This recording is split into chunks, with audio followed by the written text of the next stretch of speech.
Hey, good afternoon, everybody. It is Vicki Walker. I am a 40-year mortgage professional, and I typically don't do videos, but I really want to start a video series on down payment assistance. I know you're seeing a lot of stuff in the news about the down payment assistance that Kamala Harris is talking about um, introducing, which, by the way, I'm excited about. That's a great thing. She is talking about $25,000 in down payment assistance for first-time home buyers. Um, and yes, I know. So I work in Florida and Georgia. I work all over the country, actually, but Florida and Georgia is my main territory. So I know Governor DeSantis is a Republican governor. I only say that because she's clearly Democrat. But she could do a whole lot worse than using Governor DeSantis's template in how to administer effectively a down payment assistance program. We have had one here for decades, Florida Housing, several different products in it. It's a great, great program.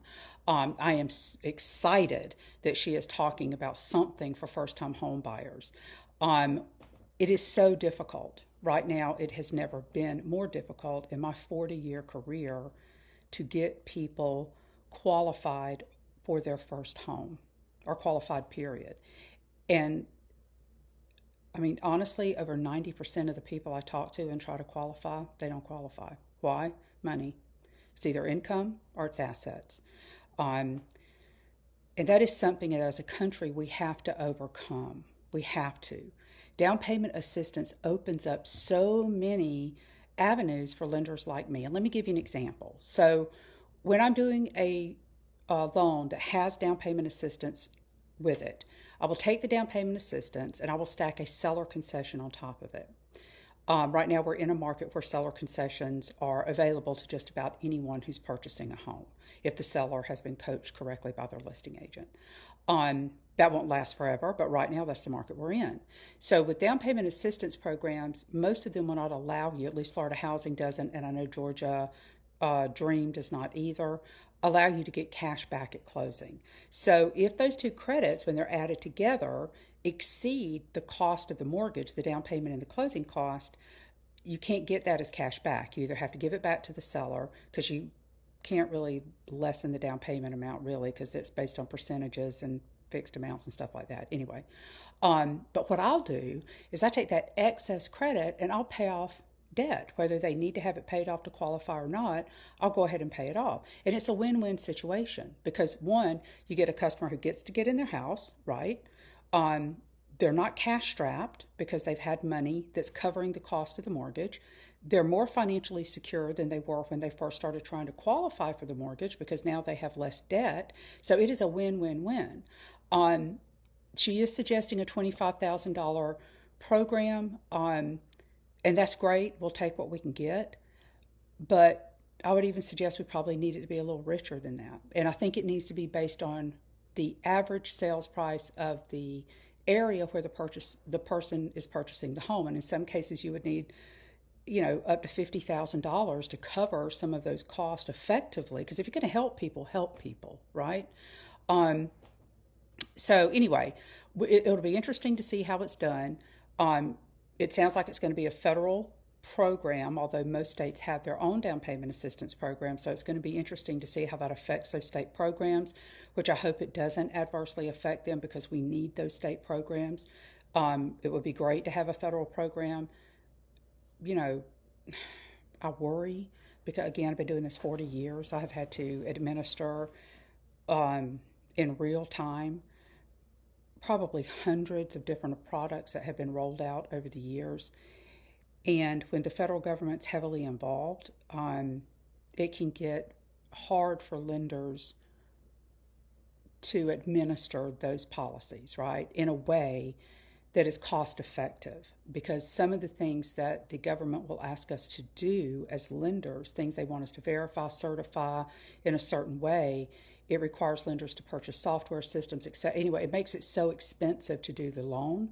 And then if the government also starts kicking those loans back because they haven't really hired people who are good on the receiving end of the closed loan when you sell it to the investor and then they're kicking it back to the lender, so now it's even more fees, the lender will just stop offering the product. So that always has me worried because I've seen it happen time and time again with programs that aren't rolled out effectively and that aren't administered correctly. So it'll be interesting to see what happens with this. I'm certainly going to be listening to every word she says, and having done these for 40 years, I'm very curious to hear if what she says makes sense.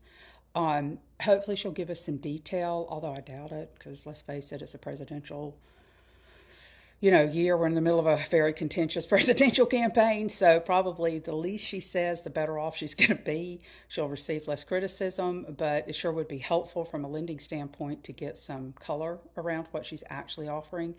And I sure wish she would consider raising it because I don't think $25,000 is enough.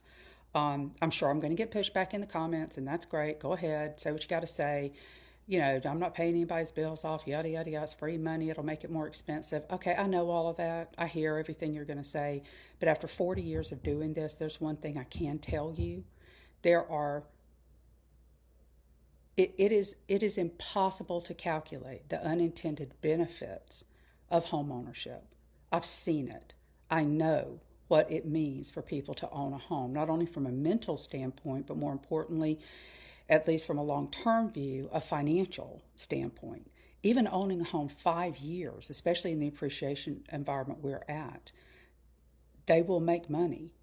It also gives them access to cheap money where they're not subject to necessarily consumer lending rates, because mortgage rates are typically much lower than that. And because it's an asset that they already own, there are 100 different ways to refinance a home.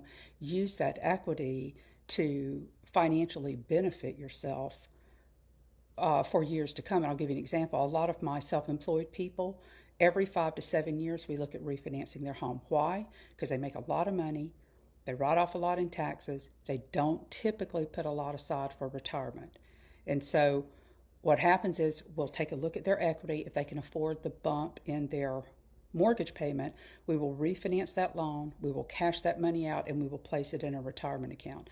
You do that every 5 to 7 years over a 20-year period, and that money rides for 20 to 30 years, you're going to retire with a whole lot of money that you just came off the equity of your home. It just came with you paying your home, keeping your home in good shape. And by the way, if the interest rate environment is correct and you're refinancing in a declining interest rate environment, sometimes your mortgage payment, even though you're taking cash out, is less than the mortgage payment you had before. So again, tons of ways to use homes to financially benefit yourself. Home ownership is super important.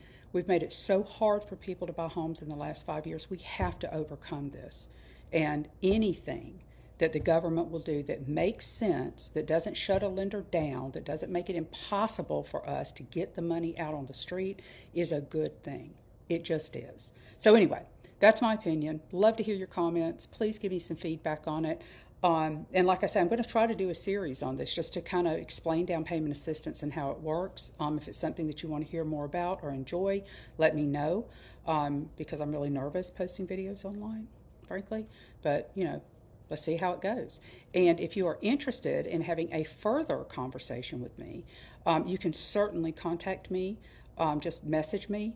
I think my email's out there somewhere and probably my phone number, but if not, just send me a direct message and I'll be more than happy to respond to you, just to answer questions. I talk to people all day long about mortgages and how it can help them, and most of the time the conversation has nothing to do with them getting a mortgage. They just want more information about something they heard about. So let me know, and let's see what's going on with this, man. This is good news. Good news, man. Talk to you soon.